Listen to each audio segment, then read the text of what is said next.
Vitamin E, also known as alpha-tocopherol, is a fat-soluble antioxidant vitamin found in sunflower oil, corn oil, soybeans, meats, fruits, and vegetables. Its antioxidant property allows it to protect erythrocytes from free radical damage, so its deficiency can lead to increased fragility of erythrocytes, which in turn causes hemolytic anemia.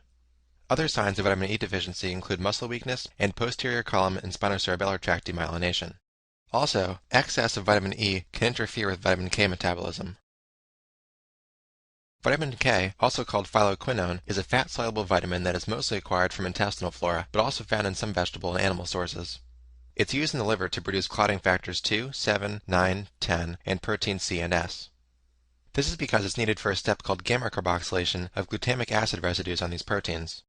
This mechanism is discussed in more detail in the Hem/Onc chapter. For now, keep in mind that it involves oxidation and reduction of vitamin K, and the enzyme epoxide reductase converts vitamin K from its reduced to its oxidized form. The drug warfarin inhibits epoxide reductase, thus inhibiting the function of vitamin K, which in turn prevents the gamma carboxylation required to produce clotting factors. A deficiency in vitamin K can occur in neonates who have sterile intestines or after antibiotic use, since the primary source of vitamin K is intestinal flora. People who are deficient in vitamin K can't produce enough clotting factors and are therefore at risk for hemorrhage. Labs will show increased PT and PTT, but a normal bleeding time, since platelets still function normally. To prevent this, neonates are given an intramuscular injection of vitamin K at birth. Zinc is a physiologic ion that is essential for the function of over 100 enzymes and helps proteins such as zinc finger transcription factors achieve the structure they need to function properly. Here's an image of part of a zinc finger transcription factor, in which you can see the protein in blue and the zinc ion in green. Without zinc, the protein can't fold properly. Deficiency in zinc can cause delayed wound healing, hypogonadism, decreased axillary, facial, or pubic hair, dysgeusia, which means distortion of taste, and anosmia. It can also predispose patients to alcoholic cirrhosis. The reaction for the metabolism of ethanol is shown here. Ethanol is first oxidized to acetaldehyde by alcohol dehydrogenase, which occurs in the cytosol.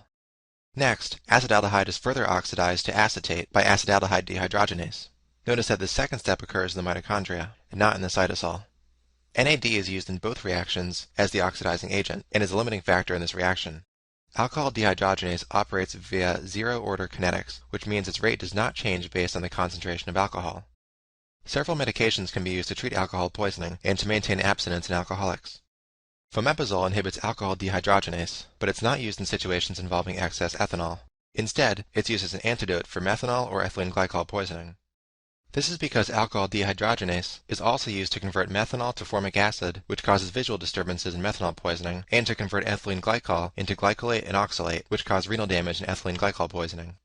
Acetaldehyde is responsible for the symptoms of a hangover after excessive alcohol consumption, and disulfiram, or antabuse, is a drug that inhibits acetaldehyde dehydrogenase. This is actually a bad thing physiologically, because it causes a buildup of acetaldehyde and therefore causes more severe hangover symptoms. Therefore, this drug is used to condition patients to abstain from alcohol in the future. A third alcohol abuse drug, which we'll discuss more in the psychiatry chapter, is naltrexone, which is an opioid receptor antagonist. Therefore, this is a centrally acting drug that's used for alcoholism. One consequence of chronic alcohol use is fatty liver, or hepatosteatosis. This occurs because alcohol disrupts the normal pathway of glucose metabolism. As we saw in the last slide, metabolism of ethanol requires the reduction of NAD to NADH. Thus, alcohol use will decrease the amount of NAD available and increase NADH. The change in this ratio of NADH to NAD causes pyruvate to be converted to lactate and oxaloacetate to malate.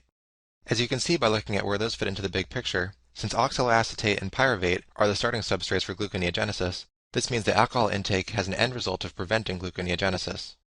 This is the cause of hypoglycemia seen in chronic alcoholics. Higher NADH to NAD ratios also stimulate fatty acid synthesis, since that utilizes NADH, which in turn causes the hepatic fatty change you see in this image. The fat cell infiltrates are these white blobs, and the red things you see are Mallory bodies. Mallory bodies are made of keratin and are common in alcoholic hepatitis and cirrhosis, but can you think of any other diseases in which you might see them? Some examples are Wilson's disease, primary biliary cirrhosis, and hepatocellular carcinoma. Now we'll briefly go over malnutrition. Kwashiorkor is a state of specifically protein malnutrition, which manifests as skin lesions, edema, anemia, and liver malfunction with fatty change. Protein deficiency can cause edema because proteins such as albumin maintain the oncotic pressure of the vasculature, without which blood can leak out into the surrounding tissues, which is edema.